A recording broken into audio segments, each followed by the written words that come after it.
Bruce Lee versus Chuck Norris. Who would really win? Two men, two martial arts legends, and one of the most iconic fight scenes ever captured on film. If you grew up watching martial arts movies, you already know this fight. But here's the question. What if it hadn't been a movie? What if Bruce Lee and Chuck Norris had actually fought for real? Look at the contrast between these two fighters. Bruce Lee is constantly moving, light on his feet, changing angles, testing the distance. Chuck Norris looks completely different. He's bigger, physically stronger, more planted, and incredibly dangerous with his kicks. And that's exactly what makes this scene so special. This wasn't simply a fight between the hero and the villain. These were two genuine martial artists standing across from each other. Two men who would eventually become legends. And even more than 50 years later, people are still arguing about the same question. Who was actually the better fighter? First, let's talk about Bruce Lee. Because Bruce wasn't simply an actor who learned martial arts for movies. Martial arts were at the center of his entire life. He began seriously studying Wing Chun as a teenager in Hong Kong under the legendary Ip Man. But Bruce eventually became frustrated with the limitations of traditional styles. He wanted something faster, more practical, more adaptable. That philosophy eventually became Jeet Kune Do, the way of the intercepting fist.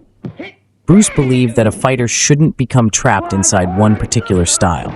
Take what works, reject what doesn't, and adapt to your opponent.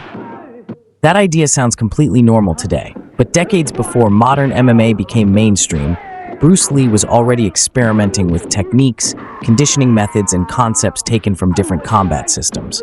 Boxing, Kungfu, kicking arts, footwork, grappling concepts, strength training, speed training. Bruce Lee wasn't trying to look powerful. He wanted to become efficient, fast enough to hit you before you could react. And watching these scenes today, that speed is still incredible.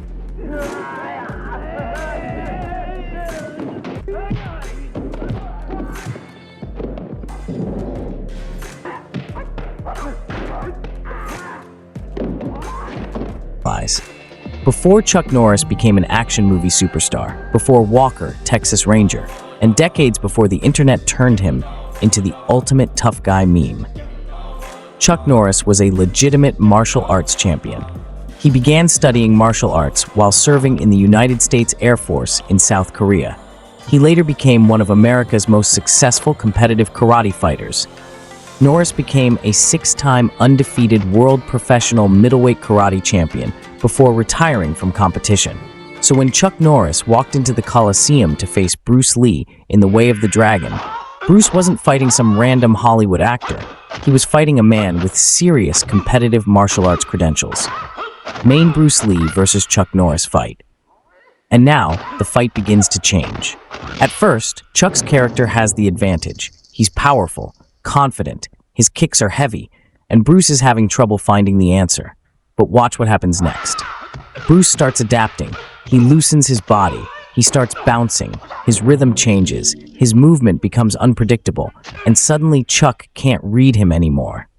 This is one of the most interesting details about the entire scene.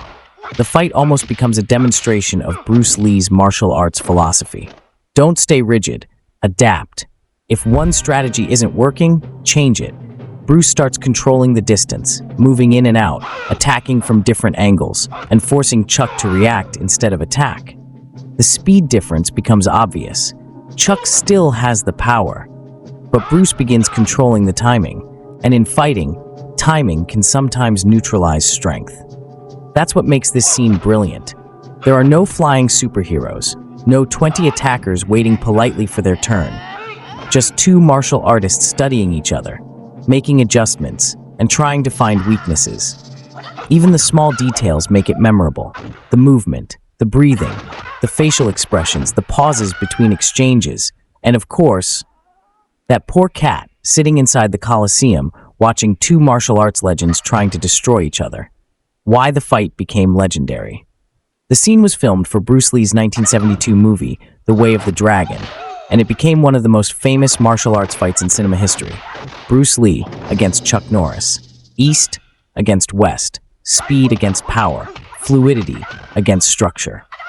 But we have to remember something important. This was a choreographed movie fight. It doesn't tell us who would actually win in a real fight. And that's where things get really interesting. What if they fought in MMA? Imagine both men in their physical prime. No movie script, no predetermined winner. Put them inside a modern MMA cage, kickboxing, wrestling, submissions, ground fighting, everything allowed under MMA rules. Who wins? Chuck Norris would have some very real advantages. He was naturally bigger than Bruce Lee and had extensive experience in actual martial arts competition. His kicking ability was proven under pressure, and he knew what it felt like to compete against trained opponents. That matters. But Bruce Lee would bring a completely different set of weapons. Speed, footwork, explosiveness, timing, and perhaps most importantly, adaptability. Bruce's entire philosophy was built around adjusting to whatever was standing in front of him. And if Bruce Lee had lived in the modern MMA era, it's difficult to imagine him refusing to train wrestling, Brazilian Jiu-Jitsu, or modern kickboxing. He probably would have wanted to learn all of it. So anyone claiming with absolute certainty that Bruce destroys Chuck, or Chuck destroys Bruce, is mostly guessing. And maybe that's exactly why this debate is still so fascinating. Bruce Lee became the symbol of speed, innovation, and martial arts philosophy. Chuck Norris became a proven karate champion and one of the biggest martial arts action stars in history. On screen, Bruce Lee won. But inside a real MMA cage? That's a completely different question. So now I want to hear from you. Prime Bruce Lee versus Prime Chuck Norris. Same weight, modern MMA rules, 5 rounds. Who wins and how? Bruce Lee by knockout? Chuck Norris by knockout? Or does somebody win on the ground? Tell me your prediction in the comments. And if you love legendary fights, martial arts history, and the greatest warriors ever captured on camera, hit the like button, subscribe to the channel, and I'll see you in the next fight.